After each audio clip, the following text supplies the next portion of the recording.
How is everyone doing? Welcome in to this edition of Metagaming. I hope you've all had a great day. I hope you've had a great week. We're coming up to the weekend now, so we can start enjoying some fun things, hopefully. Not to mention, I hope that you enjoyed last night's D&D session. What an absolute cracker of a session that was. What can I say? If you haven't seen it, go back and watch the VODs. The YouTube will go live with the next clip or the next video next Wednesday, just as we go live with the next episode. So there's always that possibility to catch that there if you don't happen to catch it on the VODs. So we are here tonight to talk to yet another one of our incredible players for Flying Orc and for the Wandering Isles. So tonight I'd like to introduce you to Mr. Kian Griffin himself, the beautiful ginger bastard that he is. Thank you for the rapturous applause. Oh, my lovely worshippers. Hello. I'm not actually that arrogant. Well, you might not be, but your characters might, which we'll get round to. Maybe. So first and foremost, thank you very much for joining me this evening. I really appreciate that. My friend. And more importantly than that, though, thank you for playing in the game, because one, you're a delight to watch and to listen to, like from my side of the screen, let alone from maybe anyone else's side of the screen. But also the fact that, you know, it's been fun for me to play off a dash with a Madriana. That's been pretty cool so far. I'm looking to see how that goes. Yeah, exactly. But before we get into dash, okay, I want the very first. Who do you think you are, Alyssa? Wow, you heard it here first, guys. You heard it here first. Apparently, Liz has been getting into dash, not the other way around. Spoiler: Dash is into picking. Yeah, spoiler. And we're taking this stream down very quickly. So make sure to keep that hashtag dash is a bottom.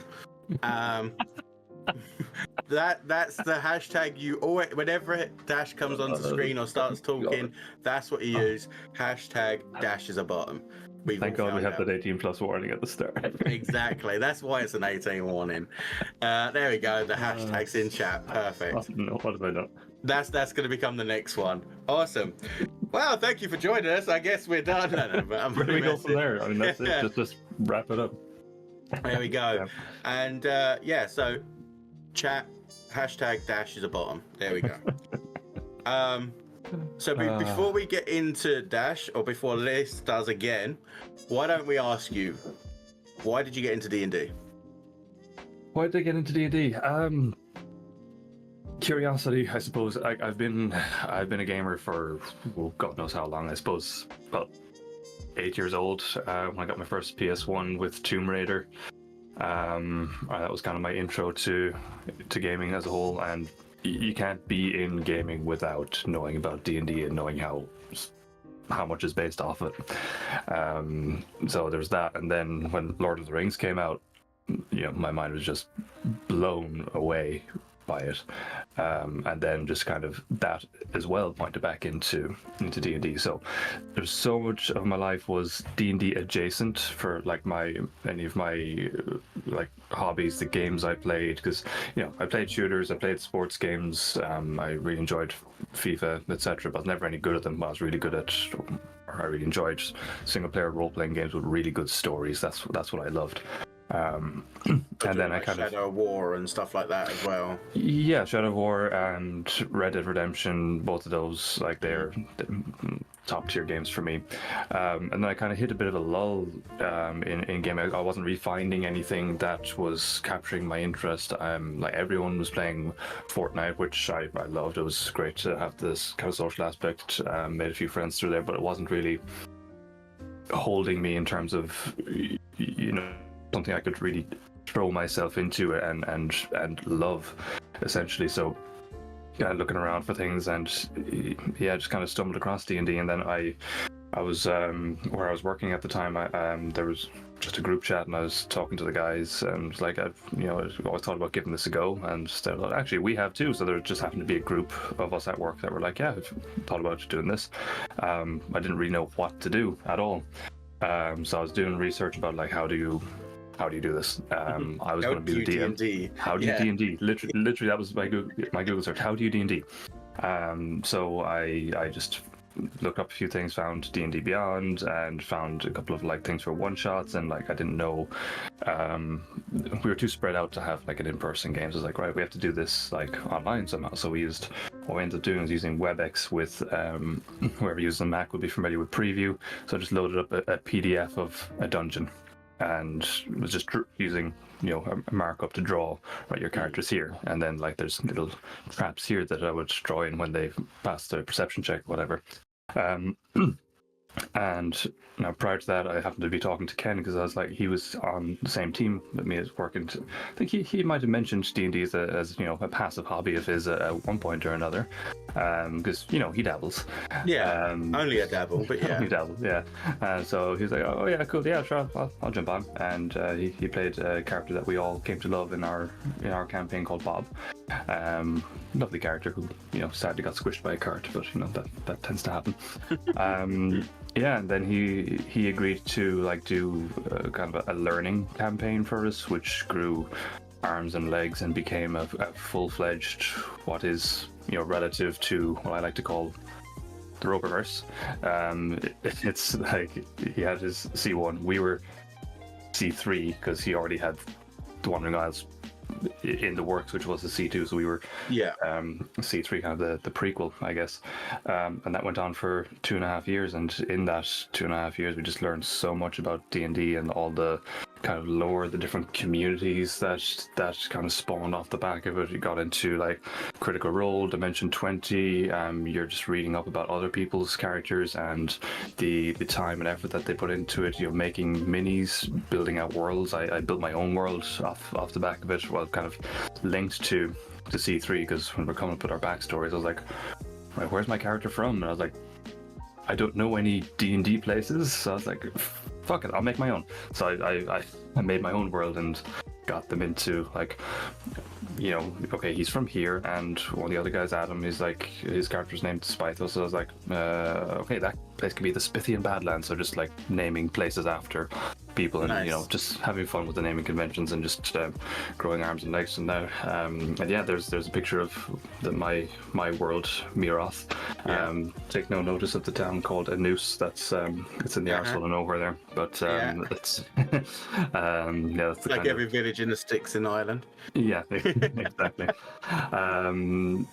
So it suddenly very quickly became all encompassing. I was like creating characters in my head, creating lore for my world, creating pantheon of gods, creating spells in my head, and creating subclasses that I didn't see existing. I thought, oh, this would be cool. Like I recently did a thing called a Dracomancer, whatever way you want to pronounce it. Like a draconic magic is a school of magic that I'm kind of building in my world as well. So it just kind of blew up in my mind, and it just hasn't stopped, really.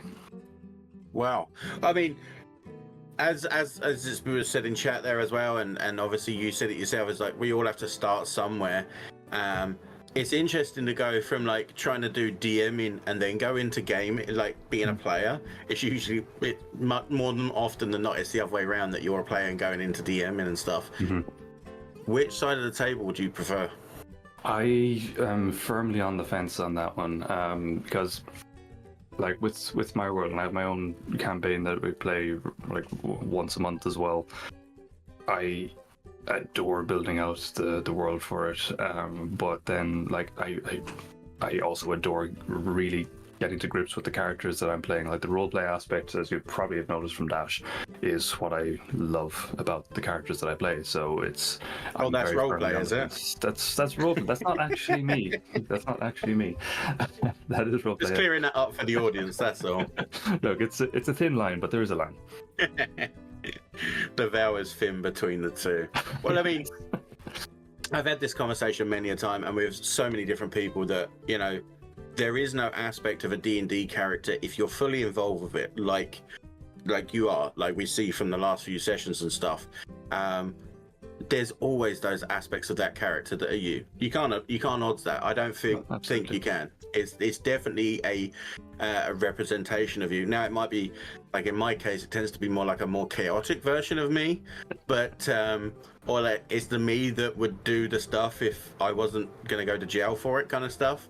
Yeah, I can relate to that. But there's always aspects towards the player and stuff. So on that basis, like you obviously, like you said, you went from DMing into playing and stuff. Now I take it then Roper's campaign 3 was your first real main campaign as a player. It was, yeah, absolutely. That was a very steep learning curve from where we started to where we finished. And I suppose it kind of ends up with, particularly in the early days, you end up with a lot of creativity before people really know the rules in a way. So you do end up with like some really creative plays. Like I was using Mold Earth as an intimidation tactic, for example, at the beginning, which I thought was fun. Which according to Roper, he hadn't really seen done before. Which I that was I felt proud of that. But yeah, that was my first real run at it, and obviously done a couple of one shots since. But this Wandering Isles really is my second campaign. I haven't played any other long-term campaigns. Just a couple of one shots, or 2 shots at it, or some have gone into 3 shots. As happens. Mini runs. You set it up for a one shot, and then the party gets stuck talking about potatoes for half a session. It happens. Yeah, I think what was it in the one that I was in with you guys where we were in the bar for like the first like half an hour, 45 minutes just talking to the bar person? Yes, I think that was the one with the infamous Brodius? Yes, it was. Yeah, that one. Brodius was chatting up the bar lady. Yeah, well, he was trying his best not to, but he was just too damn charming. Yeah, it's because he had my voice, you see. That's what it was. Exactly, yeah. Okay, so your first character, give us player, race, class, subclass, and a brief description. We were going there. Like I knew we were going there. My first incident character, the infamous Thiago. Thiago was half drow, half wood elf.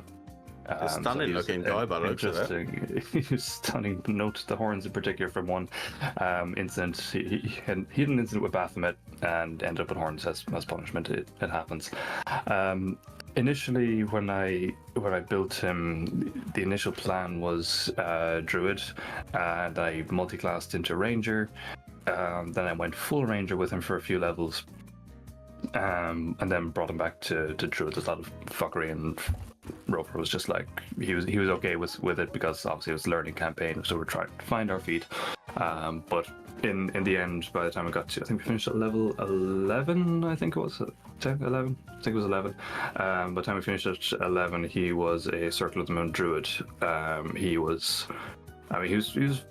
relatively powerful build by the end, and I didn't get to use any of his really high level spells because I RP'd the fuck out of that last session and didn't have to fight my BBEG. I convinced him to turn his ways, which was, again, something I was actually quite proud of. I was able to talk my way out of it rather than just choosing violence.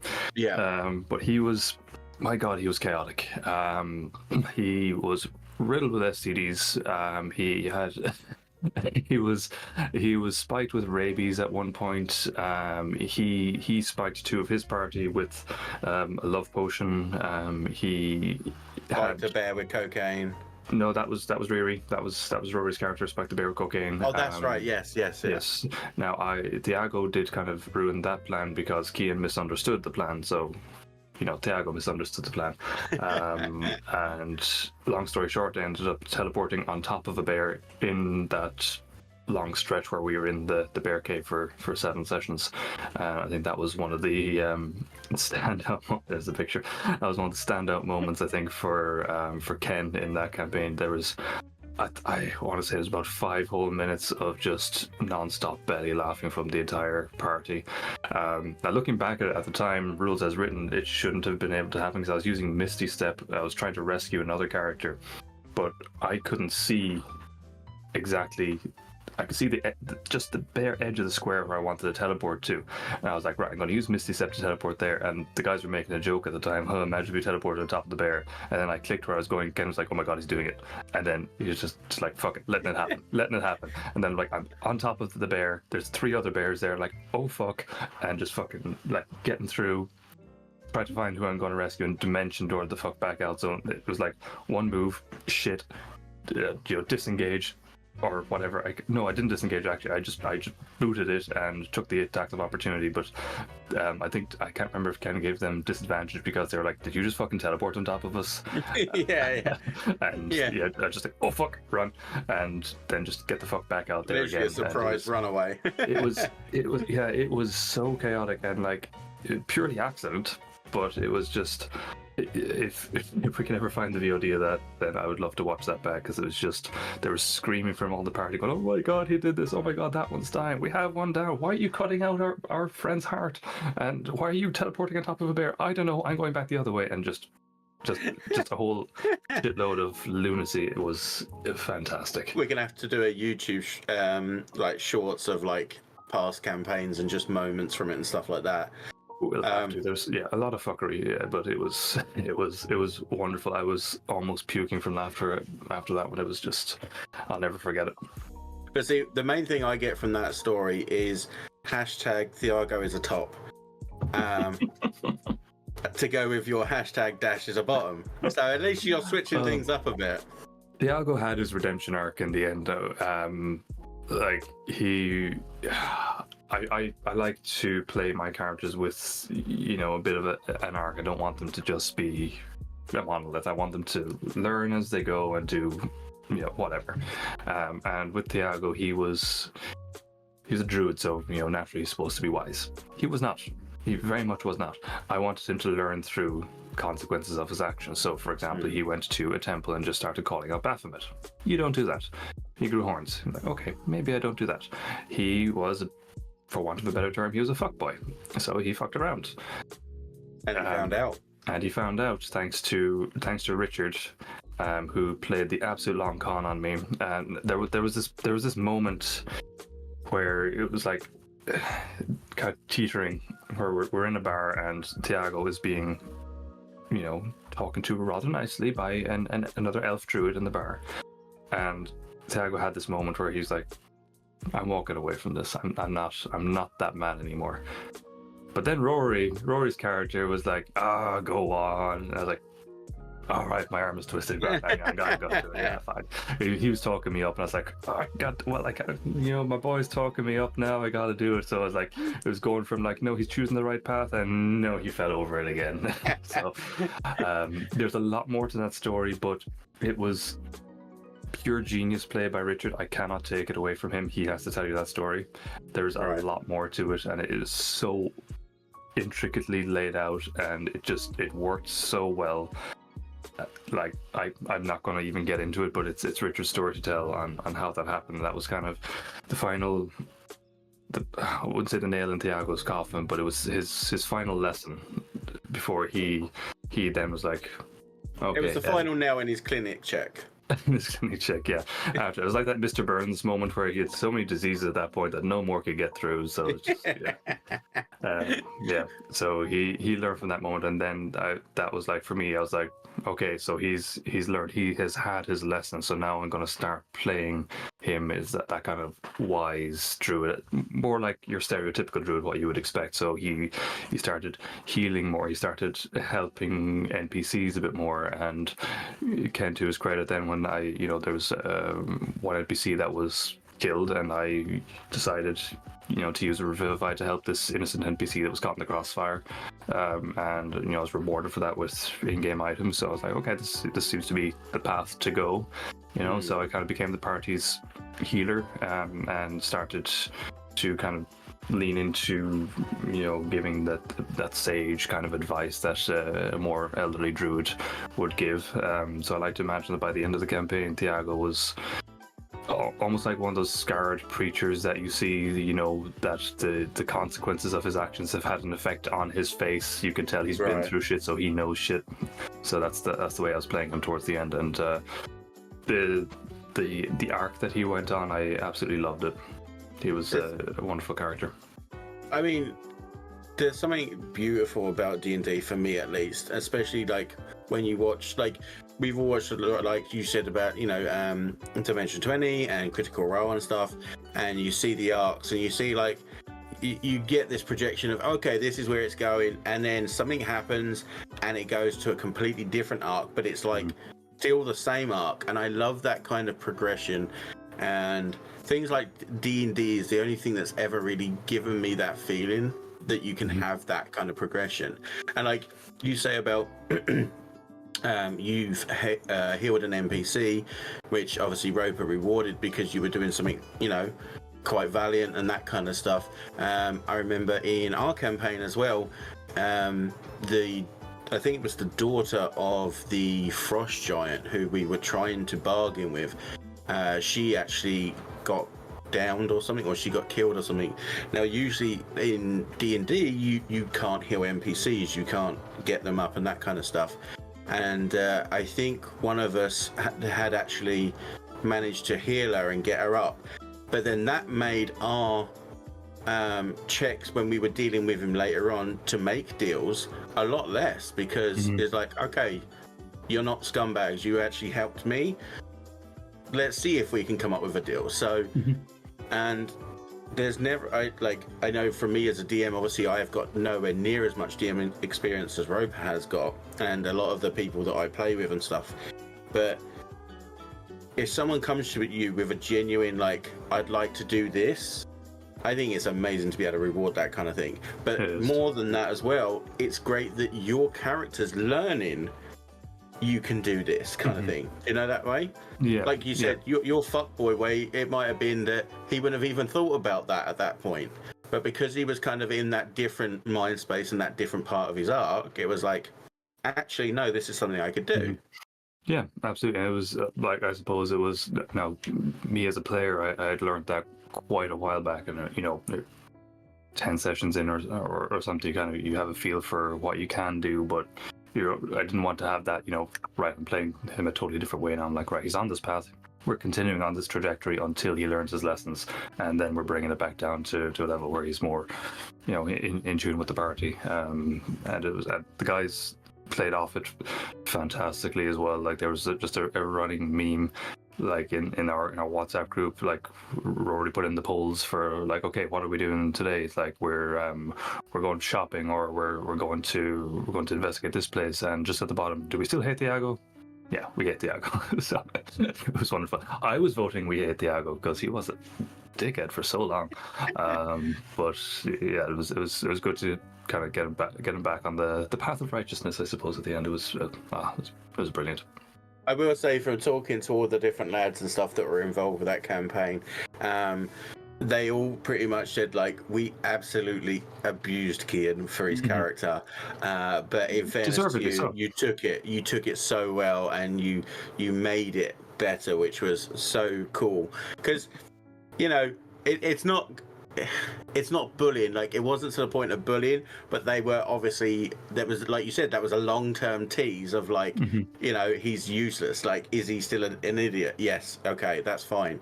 But it's good that you took that in the good spirits that it was meant in, kind of thing. Yeah, and I'm very careful to explain that to anyone that I'm playing with. I'm sure I've said it to you guys as well, that I very much separate the character from myself in terms of, if you're giving Dash abuse, I know it's not directed at me. And there's been a few situations where, you know, the guys are like, you're good with that kid. I'm like, I'm good with that.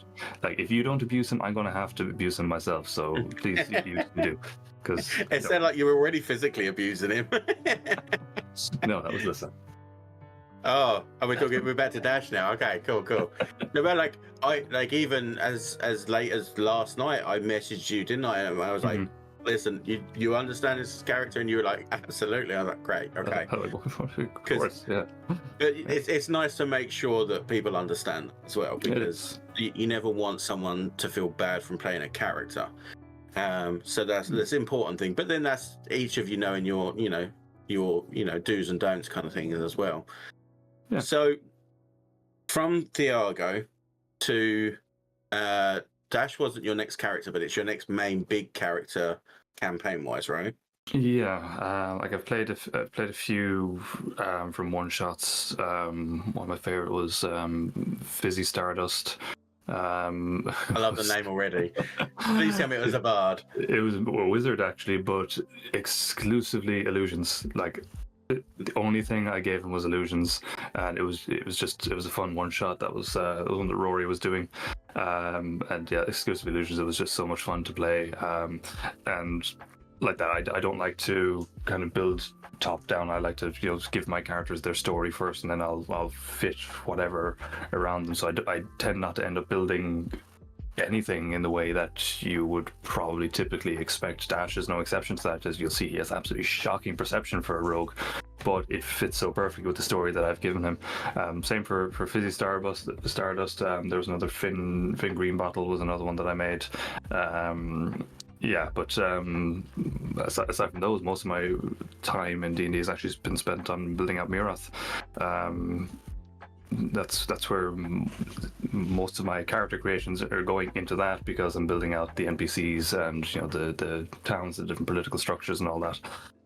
So I have a lot of characters put in there that I can't give too much away about because we're into session 4 of the campaign, so the guys are still figuring that out. But it's going to be an interesting world with some interesting characters in there for sure. And with so going on to Mirath stuff then, obviously as you just said, this is your own homebrew campaign, your own home world and stuff like that. From all of the aspects, from map design to creating NPCs to linking in people's backstories and stuff, for you as a DM, what have you found to be the most difficult thing to get around? The most difficult thing for me is actually linking in the backstories, because I have like this idea of what the world is, and the guys will come up with these backstories that are like super creative. And I just go, right, I want to link that in, but finding a way to do it in a meaningful way that's not just like the side quest suddenly appears, because gotcha. I want to link it to the overall arc of the campaign that I have in mind, but I don't want it to be the main campaign either. Similar to what Roper did for our C3, but not as intricate. Their quests will take them away, and they'll learn from it, and then they can come back into it. And now I suppose the trouble with Mirath is that I have a certain amount of lore and political structure, everything set there, but it's very much as kind of a sandbox world. My intention for it is I want the players that are playing in my campaign now, they are going to kind of play out the creation of the world almost. Like I've put a bit there, but they have free reign. They can influence the politics, they can influence the culture, they can if they can, whatever they want to do, they can become these demigods if they want to kind of pursue that path. They can do pretty much whatever they want, because what Mirath is going to be is, when my daughter's old enough to play, that's going to be the world that I introduce her to, and all these legends are already going to be created by my friends. So they'll hear stories about the amazing Commander Riker who Rory plays, or the lunatic cleric of the Moonweaver that Kyle is playing, for example.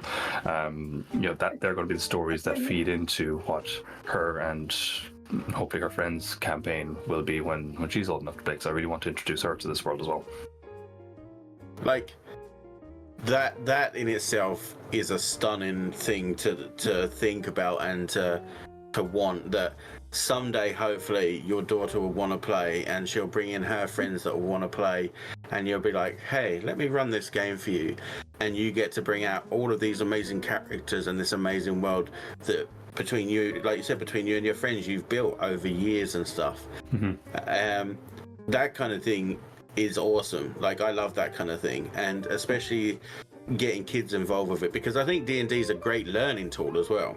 It is, and it's great for confidence. Like myself, I found it for certain aspects I had to. I was never the most confident fella, but I learned how to feign it through roleplay with D&D, a much more comprehensive manner than what I had done before. So that's kind of helped me personally, just for job interviews. I can show up and I can be the guy who I said I am on the CV.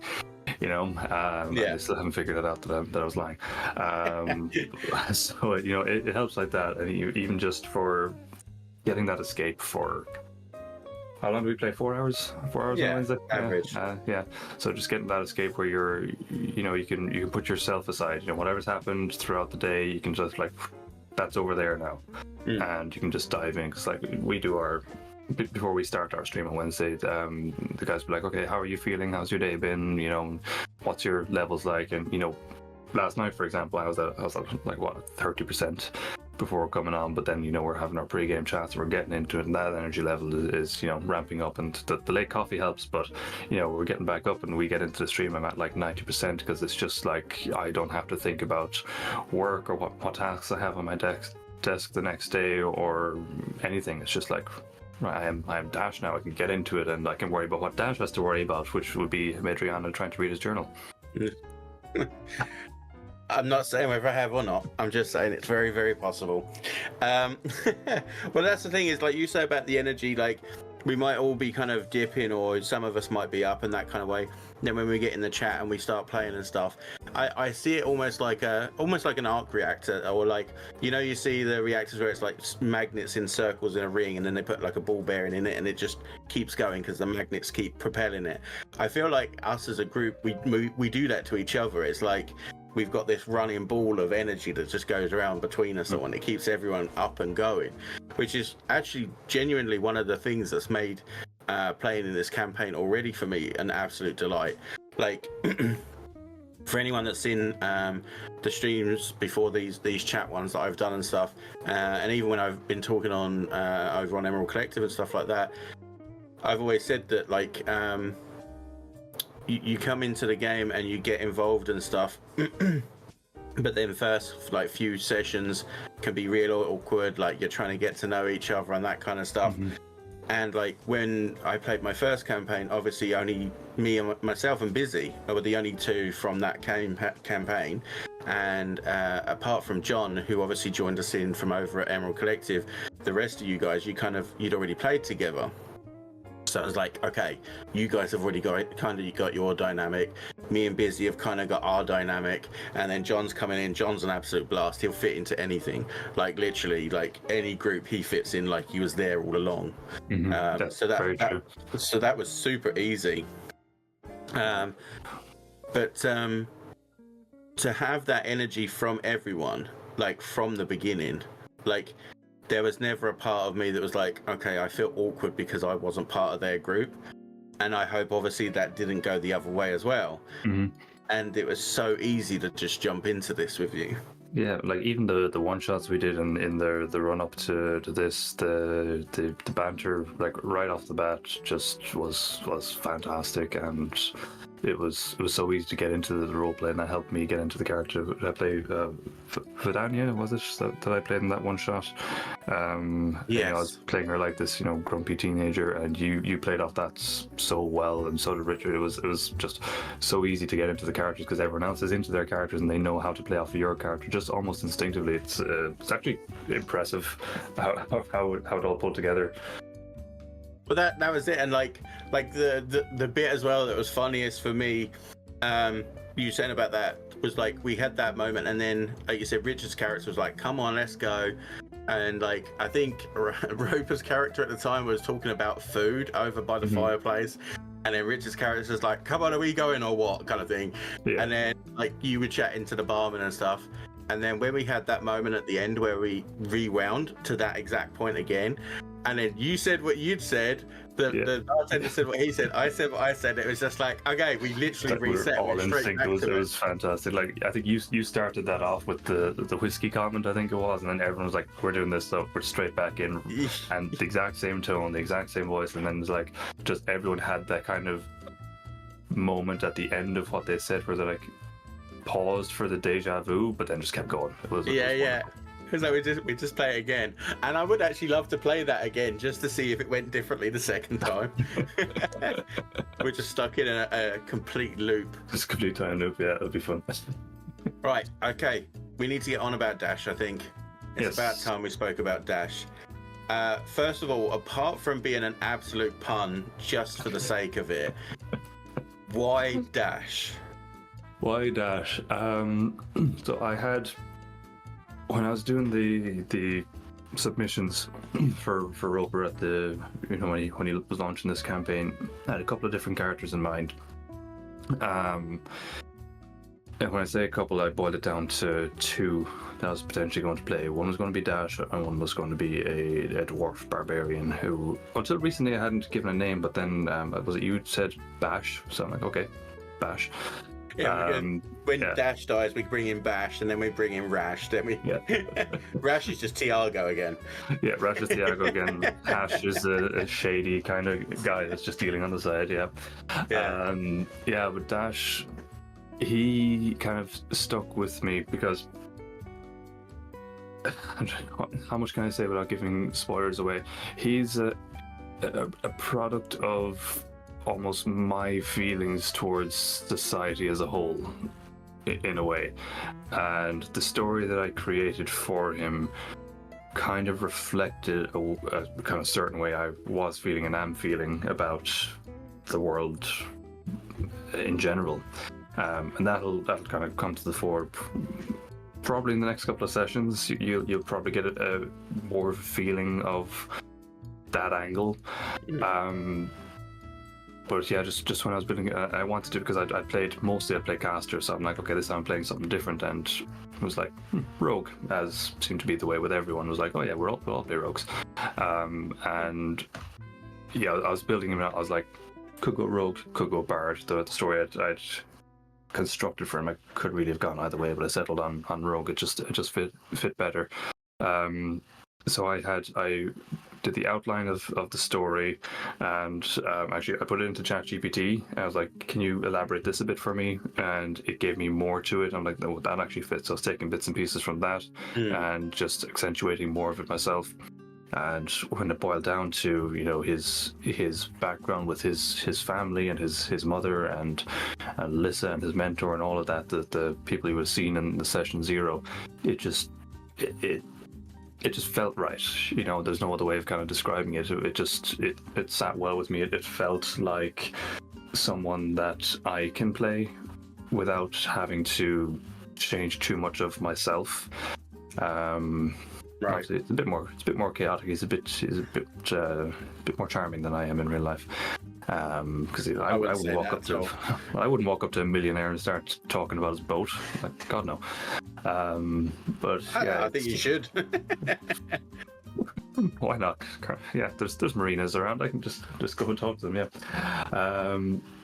But yeah, it's it just felt right, and as it's played out, I think I was right in that feeling. I'm very much enjoying playing him and setting up his story and his development arc, which I'm sure Roper has plans for as well. So it probably won't go the way I have envisaged, but yeah, it'll be interesting for sure. Well, that's the joy of it, right? Is that you have this story and you have an ideal of where you think it might go, but then Roper completely turn it on its head and completely mess up where you were going with it. Absolutely. Like I was nervous putting NPCs in his backstory, because I put 2 NPCs in Thiago's backstory and they ended up kidnapped by Orcus and then murdered by Vecna. Well, one of them ended up murdered by Vecna. So I was like, I could just leave the NPCs with no NPCs, but no, that wouldn't quite have worked.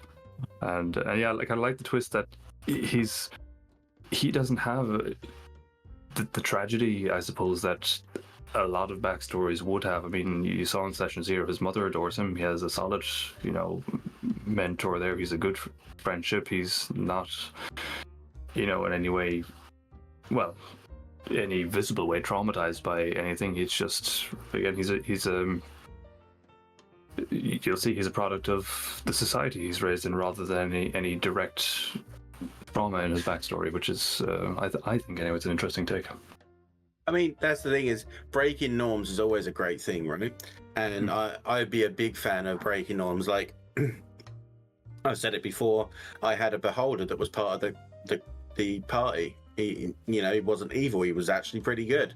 I like breaking down those kinds of norms. So to have a rogue that had a healthy, happy growing up is interesting to see, and I'm looking to see what kind of dark secrets there are though to counteract that. I'm sure there'll be some. I've done that as well in a one shot with a vampire who was actually, quite benevolent, and his intention was to grow the town that he was in, and obviously he needed to feed, so that was going to be death row of any criminals who were there. But the party didn't realize that until after they had banished him.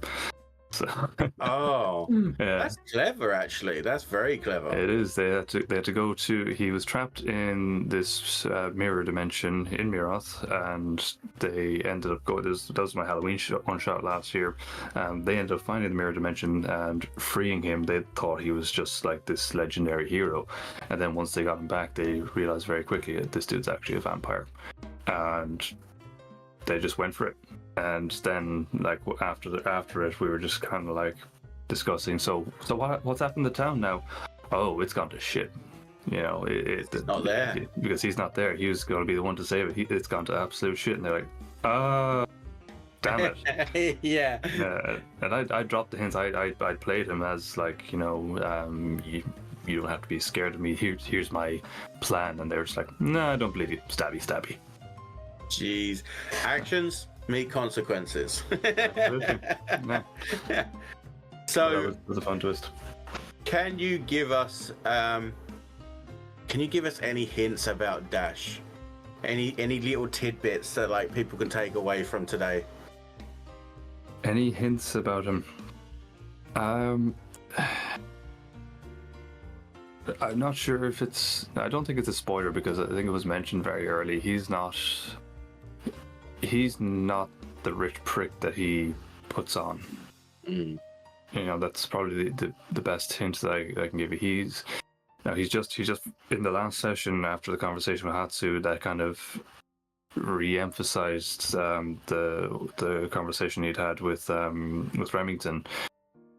He knows his path now, at least in the school, and he knows, particularly in the classes, when he's doing the classes, and he's like, wait, I'm not actually, I can do these things in these classes. So the way I was playing him, like he showed up to this, and he's seeing all these casters, these amazing magicians and swordsmen like Hatsu, and he's seeing Madriana being able to fly, and he's seeing Eos is like fucking purple, and Weston has a fox that follows him around. So he's like, okay, I'm nothing here. He comes from a human society where like he knows he can integrate himself quite well. He knows he can play the part, and he knows how to charm people, how to talk to people to get his way. That he comes here and he doesn't know any of that. He's never experienced any of this, so he is so far out of his comfort zone. He feels like nothing, and as a consequence of that, he's trying too hard. Right, gotcha. So what you'll probably see from him now is that he's done the classes. He's done a week of classes. He's passed his trial. He's like, I can do this. I can fucking do this. So it's going to be a more quietly confident Dash. He's not necessarily going to be nervously jabbering as much. Yeah. He'll still jabber. That's just part of nature, but it won't be silently confident. Silently confident, yeah. There's a change in him from the last session, particularly after like that conversation with Hatsu, what I said to him about the hallway. If you try to go through every door, you'll be stuck in the hallway. And I wasn't even kind of looking out for something like that. But when Busy like dropped that line, I'm like, that's perfect. I didn't even know I was waiting for that. That was perfect. And that clicked with Dash, and he's like, I know what I need to do. So he redirected you. Yeah. Redirected, yeah, because like he'd been asking Hatsu for training because he's like, he can see, that Hatsu can sneak up on him, for example, and other people can do all these things, and he doesn't feel like he can do anything. So that's why he was asking Hatsu for the training. Then Hatsu's doing the training, and Dash is like, I can't commit to this or that and the other thing, but I want to learn, but I also want to learn how to do this. So yeah, when he dropped that line, and Dash is just like, actually, I know what I need to do, and it's not train with you. Thank you. So it was perfectly delivered by Busy. So there's a couple of different comments to the things you were saying there. The first one was you saw like when you dropped the accent and stuff, and it was more just Dash as he was. I think there was definitely, I know for fact of Madriana, and I think there was another person that said like, oh, you know, good to finally meet you rather than you. Do you know what I mean? That way. And you'd said about the fact that you obviously didn't come from the money that you were portraying yourself to. I think that goes back to, I think it was like session 3 where I think I'd been kind of scoping you out, and I realised that your clothing wasn't as fine as it looked. That was session 1, actually. Yeah, session 1, yeah. Was session 1 or session 0? I think it might have been session 1 when we got off the boat. Session 1. Yeah. And you spotted that these clothes were made to look good, but they weren't necessarily good, and that his fingernails were dirty, his hands were callous, and that's not the mark of a man of means, essentially. So you kind of you hadn't twigged early that there's more to him than what's being presented. Yeah. And I think that's coming out a bit more in him now.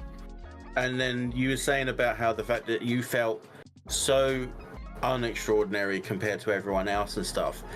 How did that change then with Madriana, like how you knew her before and then how you met her after the end of last night's session? Yeah, well, I mean, he's still amazed now because like Madriana can fucking fly. What? So he's still in awe of everyone else in that they can all do these extraordinary things, but he doesn't feel like that he can't do extraordinary things either. He knows he can do something different, that he doesn't have to be able to fly or be able to cast spells or be the most extra swordsman. He has his abilities, he has other things that he can bring to the table that are different but just as valuable. Absolutely, 100%.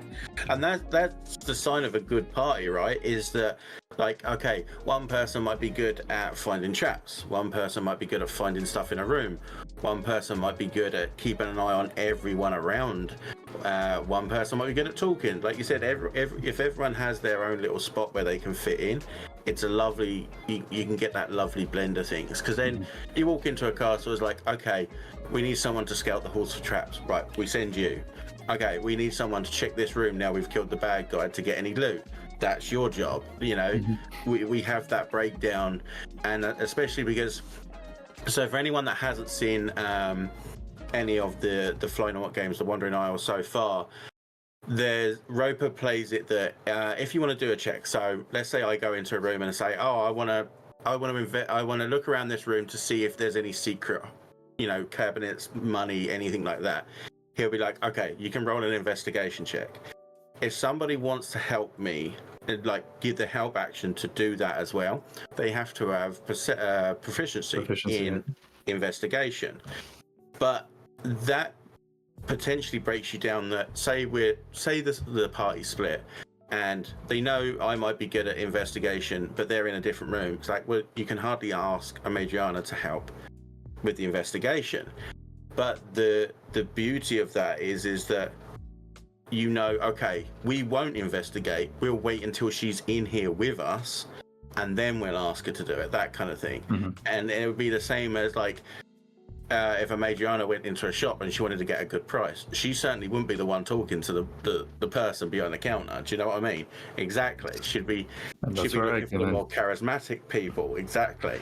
Yeah, that's the part that I really liked about last night's session as well. That, you know, it might come to nothing, it might fly under the radar, but just the fact that Dash was able to talk to Simul Decker, and Decker's like, actually, I like you, you know, and Dash fucking hates him. Like, and he's made no secret of that to the party. He thinks he's an absolute prick, but he knows he can talk to him. He can get that connection. He can get into somewhere. I'm sure that'll come back somewhere down the line in this campaign, that there'll be an interaction with Decker that I'm hoping that'll be a case of, you know, we need his help, or we need to get in somewhere where he is, and like be like, send for Decker, he knows me, and Decker will be, oh yeah, let him in, you know, that kind of thing. So that's exactly what how I've built Dash to make those connections, to really play off of people. You know? So I'm looking forward to seeing how that manifests down the line. And that's it. And like traveling, if we're traveling through woods that we don't know, and the potential dangers of that, Wesley, do you want to lead the way? You know where to go, you know who to talk to, you know how to get us through there. Absolutely. Yeah, Wesden disappears in the dark, and all we hear is "What the fuck is that?" before he comes running back. Well, no, what you'd hear is, "What's that?" And I'd hear, "What the fuck is that thing?" Yeah, I'm looking forward to being scared shitless like that. Yeah, absolutely. So, okay, looking ahead, obviously you have your ideals, like you said, of what might happen to Dash. I don't know if you can answer this question, but I'm going to ask it anyway. Last night, Adriana pretty much gave you an ultimatum of stop the foolish shit if you want to carry on learning and being with us as a group. What did Dash feel about that? I don't know how to answer this without giving spoilers away. Then don't. Absolutely no spoilers. But Dash feels a certain way that will come to bear quite soon. I'm pretty sure. You'll find out in session very soon, and it'll be obvious, I think, when it comes to it. Okay. Just to keep in mind, if you go against us, we will all kill you. But you know, just put it out there. Look, I've been there. You know, Thiago has shown me how to deal with that. It'll be fine. I'm experienced. Yeah. I will say, from my point of view, and especially from Adriana's point of view, your sword skills and stuff were very, very surprising. I was very much looking forward to that because he is quite dexterous. Now, I wasn't sure how it would hold up against yours. I imagine Dash has a very unrefined style. You know, he has the bit of, you know, that the fencing style that he would have learned, picked up bits from watching, you know, the elite of Palparoth. You know, just mimicking them. He, you know, pick up a bit. So he's very unrefined but very effective. Yeah. So, and he's not above the dirty tactics, as you would have seen with dropping the sword and pulling out the dagger when you're not expecting it. Totally took that from Arya Stark, but you know, it's fine. Well, all I can say is I can't wait to see what's coming up for Dash. You play an absolute blinder with that character. I wish I'd have got to see more of Thiago just to see kind of how that played out, but you know, hashtag Roper finished the edits of the previous campaigns and put them on live. You know, maybe we get to see it one day. See, there's certain parts of that campaign that probably cannot go out into the public domain because we will be cancelled. Well, if it ever ends up into the public domain and there's bits muted or cut, you know, it's because they're idiots, basically. Yeah, absolutely. We were learning. We didn't know any better. I can guarantee you there'll be some moments as well from campaign 1 from that as well. So, but it feels like there's too many cool moments from both of the campaigns that we can't at least release some of it for sure. Yeah, man. I don't think we've seen the last of Thiago if Roper's plans come to fruition. I believe we might see him on Flying Orc soon enough. Oh, we will indeed. We're going to see him there tomorrow. I'll get around to that very quickly afterwards, but I've got a couple of questions from chat. Oh, sorry, Thiago, sorry. Yeah, we'll see Roper tomorrow. Thiago we'll see down the line, you know, on a stream. Oh, really? Okay. We'll have to see how painful his body actually is. I put it this way, who I was watching, I hope you know the rule with druids that basically they can't wear metal. Vecna destroyed Thiago in a graveyard once and brought him back and inserted metal shards into his body, so there was 3 or 4 sessions there where Thiago was just in constant pain. That was when he was still a ranger at the time, actually, but we carried that on. Right. And then that led back into him kind of becoming a druid, and then the only way he could get relief from it was by being in wild shape. So he spent a lot of time in wild shape as a fox just to get relief from the pain. So that was quite a dark moment. He probably should have learned from that really to stop the fuckery, because that was intense. But it was a very cool way to teach him that Roper came up with, just having a druid with metal shards embedded in his body. That was, that was tough. It was cool. So that was like a giant FU to him. Jesus. Basically, he did get eventually. I think it was Orcus that cured him, funny enough. They took the metal shards out as well. He didn't give him any aesthetic, he just like pulled them out, but he was left scarred all over where the metal once was. Wow, okay. He Wolverined you. Okay. Wolverine, yeah. So we got a couple of questions from chat, which I'll go run through there quickly before we wrap up for this evening. Cool. From Roper, I guess he wanted to ask the question: What is something you'd teach yourself if you did it all again? Something I'd teach myself. I don't know actually. Probably just some of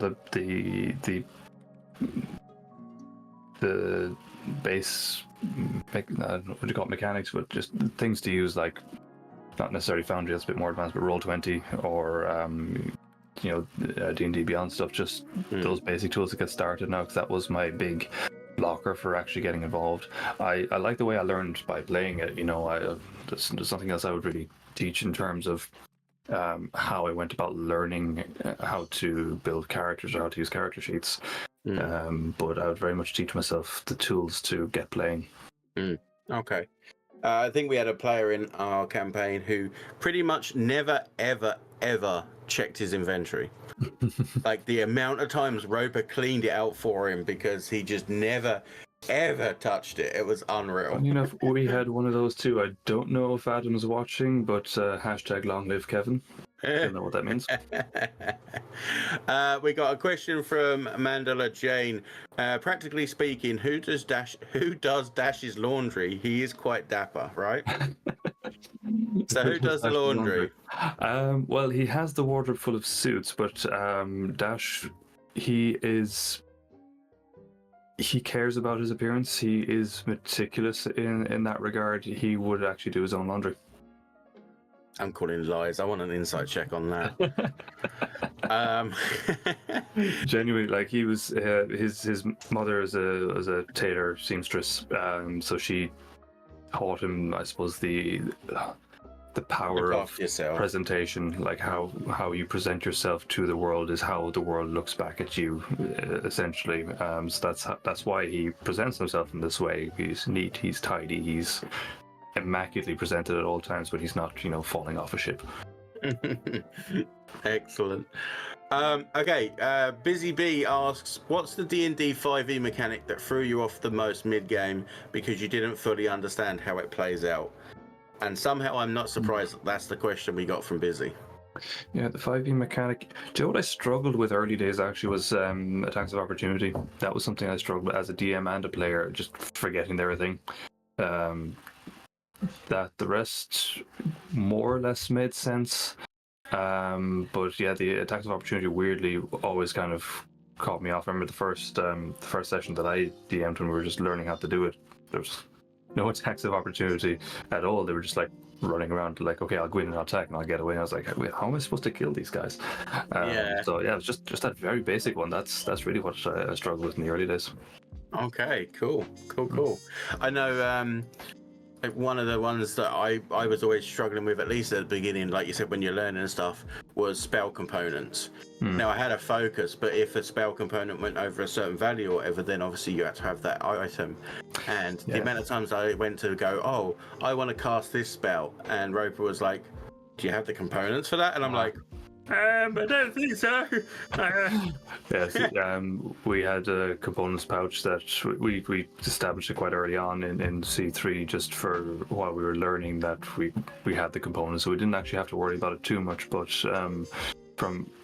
because I mostly had played casters, listening to C2 of Critical Role, how Caleb. What's it? Caleb, yeah, how Caleb is played. He always describes the components, so he's pulling it out and he's doing this, that, and the other thing. I was lucky enough that I started listening to that early enough into my D&D career, so the thought of components and how to integrate them into the role play has kind of naturally informed me of keeping an eye on spell components, because that, whenever I do play a caster next, that's kind of how I want to play it, is describing the spells with the components and how they're utilized. See, you guys actually had it quite lucky as campaign 3, because because we'd already been playing campaign 1 with Roper, we'd already put him through all the stupid shit that you do when you first start. So by the time he got around, we heard all the stories. Like, this is how you need to do it. Yeah. This is how you need to do it. Like, it came a bit quicker, I hope. Anyway. Yeah, we were like, well, C1 fucked me over with this, so you guys are doing it this way. Oh yeah, we totally wrecked him sometimes. It was amazing. We planned an atom bomb at one point. That is actually possible. We actually worked out properly so that it was possible. We just never got around to doing it. Shaking nuts. So yeah, oh yeah, definitely. We got another one from Ken. What is your favorite homebrew creations? My favorite homebrew creations. What's the one that you made that you're most happiest with? Ooh, I have a couple. There's that homebrew monster that I made for the one-shot Taro, the vampire lord. I homebrewed him. He was magnificent. I've done a couple of things recently with I've done a thing called the Moonweaver's Coral, which is basically magical coral that gives advantage on Arcana checks and a few other things. But I think I'm very happy with what I'm currently building out is the Dracomancer subclass. I'm very enthusiastic about that, and it's just one of these things. I was reading something about something to do with draconic lineage or something on some random blog post somewhere. And I was like, oh, it'd be cool if they had like their own kind of school of magic. And I was like, oh wait, that could be a thing. So I was looking, it doesn't seem to be a thing. No, what would that be? And I was like, I ended up down this internet wormhole on Wikipedia and whatever else, and I was like, I'm making a Dracomancer. So I'm currently in the process of creating a Dracomancer subclass for a wizard. So it's a bit more distinct from the Draconic Bloodline sorcerers, in that you need to find a very specific book that teaches you these spells. Now, most of it is reskin of existing spells, or breath weapon feature down the line, those kind of things in the class. Or I have this thing that what's I call it, Draconic Scales. It's a cantrip where it's a touch cantrip. You can touch a 5-foot cube and turn it to scales of any particular color, and the scales get a certain level of resistance to fire if it's red, or ice if it's blue, whatever color you pick. So it's minor cantrip, so you can only do 5 foot square at a time of an inorganic material, and it can change. But if you do it long enough, you could essentially build a house out of dragon scales that's resistant to fire. Oh wow! So would you like, as a rule of cool for the DM, like as a DM, if someone said, oh well, I want to put it on my non-magical shield, would you allow something like that? I think 100%. Yeah. The way I'm playing the Mirath campaign is nothing is off the table. You can power build, you can do whatever. Now, if there's power building, I will make NPCs to match, and so it doesn't really matter. Like I'll just you can power build as much as you want. It's kind of like that thing, the Avengers thing, where Iron Man came and then the next threat came to match, and that's kind of the way I'll do it. So nothing's off the table in that regard in my campaign. So cool. On the last question I'm going to ask you before we sign off for the evening, a question from Solid 10 D&D was, what's your craziest character death? My craziest it's Thiago, funny enough. Kel Surprise. We were in a mansion with a lot of magical items that were around. One of which was kind of this dust that was what I think that I asked Ken at the time if it was like sherbet. Right. And he said, yeah, it looked like sherbet. I was like, I lick it. So licked it and got transported to an ancient battlefield in a fight against Vecna. I was level 5 at the time. So you can imagine how well that went. Yeah. Thiago was disintegrated, for want of a better word. He survived a turn. One turn. One turn.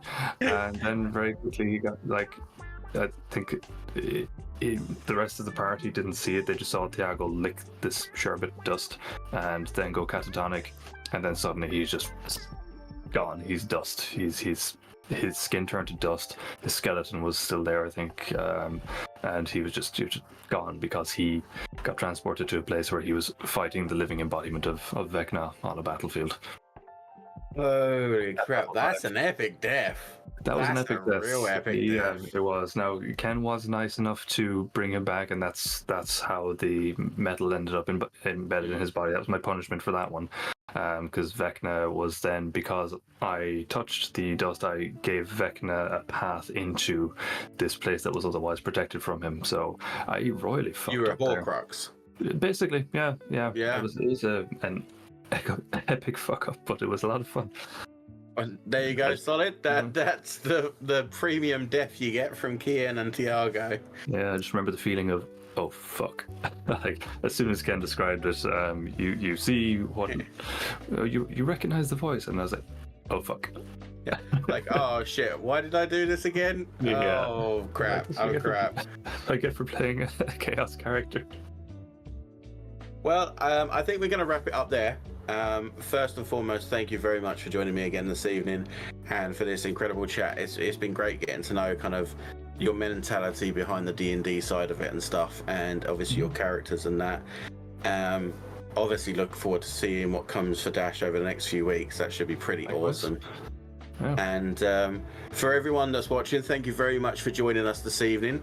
We really appreciate it. Thank you very much for the questions and all the comments and stuff in chat. I haven't managed to look through it all, obviously concentrating and talking with Kian here. However, I do go back and read it, so I do really appreciate it. We do have some more coming up over the next few weeks. We're going to be going for, we're going to get Richard in to do Slate. We're going to get Busy in to do Hudsu, and I think that's everyone. There's a Magiana. Yeah, we have to get your interview done. Did we do one with our Daddy DM? We haven't, so that was the other one I was going to say. So when we do the Madriana one and also the Daddy DM talk, what we'll probably do is we'll probably do a double long session that particular day. For one, get subbed for that. Exactly. Where I ask him questions as Daddy DM, and he'll be asking me questions as a Madriana, I guess. So keep up for that, guys, and obviously thank you for the follows and the subs and stuff. We really do appreciate your support. What we appreciate more than anything is you guys coming in, watching, talking in chat, engaging with the story, because that's what we're doing it for. We're doing it for you guys. We could happily tell this story, you know, behind closed doors on our own and be happy with that, but we wanted to share that with you. Or we could discuss it directly with you on our Discord channel. I'll let our socials manager go over there to explain all the socials you can find us on. Yeah, so come talk to us on Discord. We can have these chats. There's voice channels there. There's text channels there. There's character builder channels there. You know, if you want advice on building characters, if you just want to hear these kind of daft stories from the rest of the cast and others that have played the other campaigns, they're in the Discord channel as well. So if you want to hear about the four-armed monk Thurtrix, for example, get into Discord and chat to Kyle. He'll tell you all about that. We're also on the TikToks, the Twitters, the YouTubes, all of those. So yeah, just come follow along. We love interacting with you guys. It's so much fun. So yeah, please do join us anywhere you can, and yeah, obviously on stream as well. Excellent. And yeah, as Kian said, I can't say any more than that. We love talking to people about it. We love helping if you need help. We love talking and hearing about your stories about it. We've got a great community building there, and hopefully it only gets bigger and bigger. And one last thing before we go, we are going to be doing a raid. We're going to go and raid Emerald Collective, my other D&D home. And we're going to go and say hello. We do love the EC. And when we go over there, make sure you scream Orc Raid in the chat for us. But before we go, last thing I want to say is our wonderful friend here, Solid 10 D&D, in chat with us. He's been a great supporter of us. He's always the first person in chat. Always here. In each of our chats. So make sure you go over and give Solid 10 D&D a follow if you can. He's only one follower from 300. What? EC? EC's only one follower from EC. Okay, we're going to go over to EC.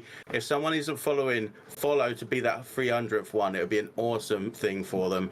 And obviously go over to Solid 10 D&D as well and give him a few follows there, because Solid can tell me, but I think we're 6 or 7 followers away from 100 for Solid as well. So, 7 for Solid. Awesome. So go over there, give them a follow as well. Stay with us while we go into EC.